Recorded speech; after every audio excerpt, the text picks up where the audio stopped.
আসসালামু আলাইকুম। আমি ইলাস্ট্রেটরের একটি বিস্ময়কর কাজ দেখাবো। এলিপস টুল নেব, সেজন্য একটা এলিপস আঁকলাম। এলিপস আঁকার পরে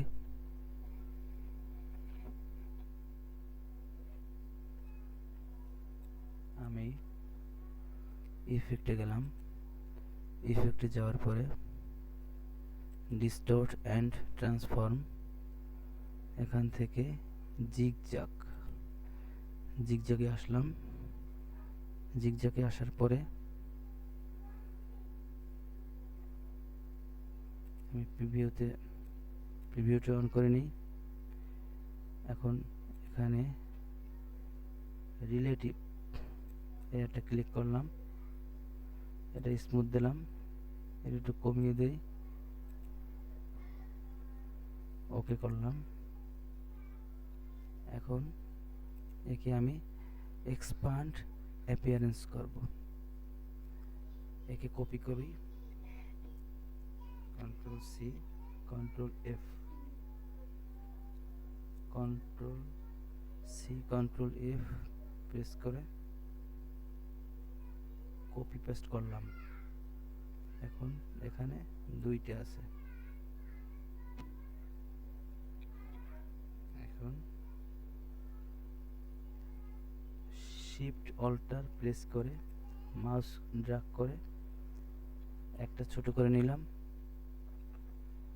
এখন আমি অবজেক্টে যাব। অবজেক্টে গিয়ে ব্লেন্ড অপশনে যাব। ব্লেন্ড থেকে মেক, কিন্তু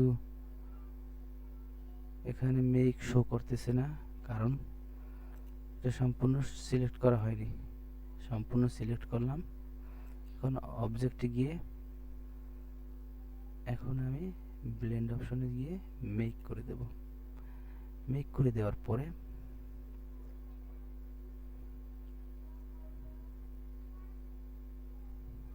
ইফেক্টে গিয়ে পাথফাইন্ডার করে দেব।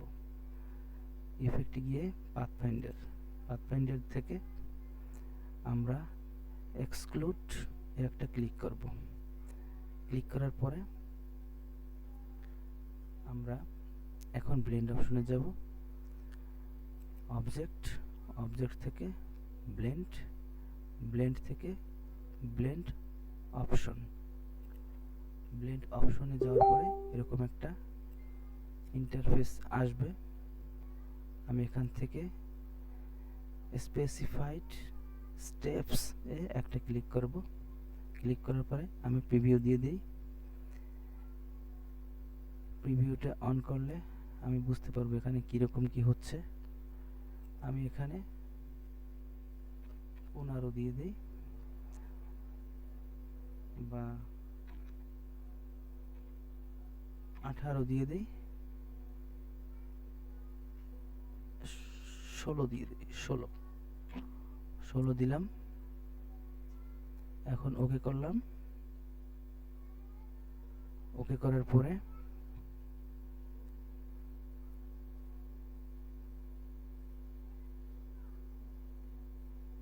এখন বাইরে একটা ক্লিক করলাম। ক্লিক করার পরে রাইট ক্লিক করে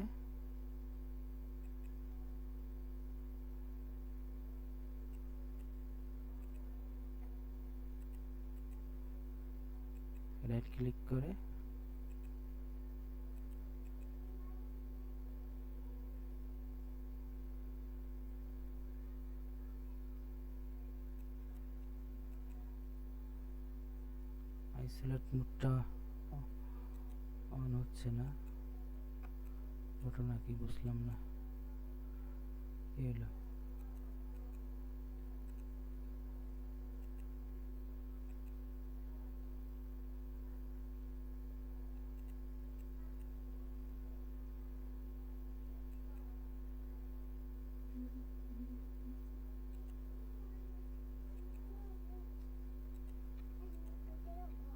যাক, আমি এখন ইফেক্টে গেলাম। ইফেক্টে যাওয়ার পরে ডিস্টোর্ট অ্যান্ড ট্রান্সফর্মে গিয়ে ট্রান্সফর্মে ক্লিক করলাম।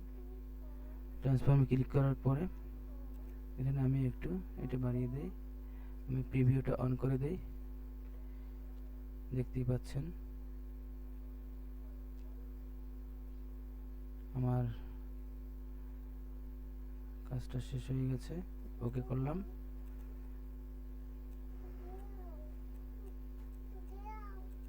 ব্যাস, আমাদের কাজ শেষ।